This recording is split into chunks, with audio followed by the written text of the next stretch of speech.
Bismillahirrahmanirrahim. Assalamualaikum warahmatullahi wabarakatuh. Halo teman-teman, kembali lagi di episode Self Activity in 3 Minutes. Kali ini kita akan bahas salah satu topik penting yang berhubungan dengan profesi kita sebagai seorang ASN, yaitu manajemen ASN. Topik yang terdengar formal, tapi sebenarnya sangat dekat dengan peran kita dalam kehidupan sehari-hari sebagai seorang pelayan publik. Apa itu manajemen ASN? Manajemen ASN adalah pengelolaan ASN untuk menghasilkan pegawai negeri yang profesional, berintegritas, dan mampu memberikan pelayanan terbaik kepada masyarakat. Tujuannya sederhana tapi sangat penting, agar setiap ASN bekerja sesuai prinsip merit, kompetensi, dan integritas.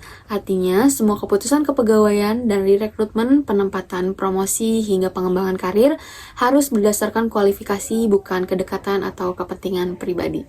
Manajemen ASN memiliki beberapa fungsi utama.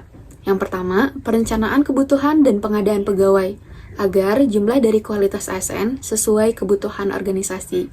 Yang kedua, pengembangan karir, promosi, dan mutasi, agar ASN bisa terus tumbuh dan ditempatkan di posisi yang tepat. Yang ketiga, penilaian kinerja dan penghargaan, agar ASN berprestasi mendapatkan apresiasi. Yang terakhir, disiplin kode etik dan perlindungan hukum, agar ASN bekerja profesional dan terlindungi dalam menjalankan tugasnya.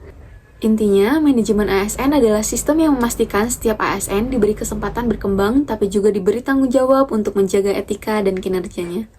Kenapa manajemen ASN itu penting? Jika ASN tidak dikelola dengan baik, maka kinerja instansi dan kepercayaan publik akan menurun.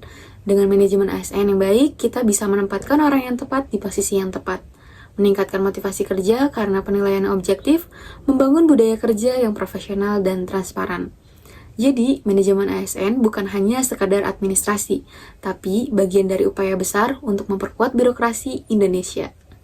Sebagai ASN, kita bukan hanya objek dari sistem manajemen, tapi juga subjek yang menghidupkannya.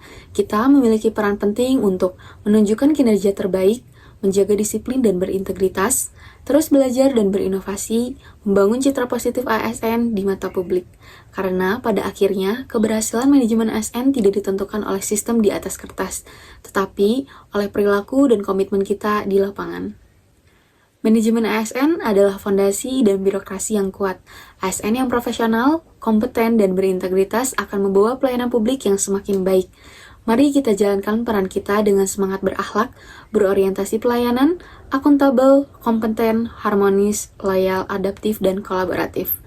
Tetap semangat, bangga melayani bangsa. Terima kasih sudah menonton video kali ini. Sampai berjumpa di episode Self Activity berikutnya.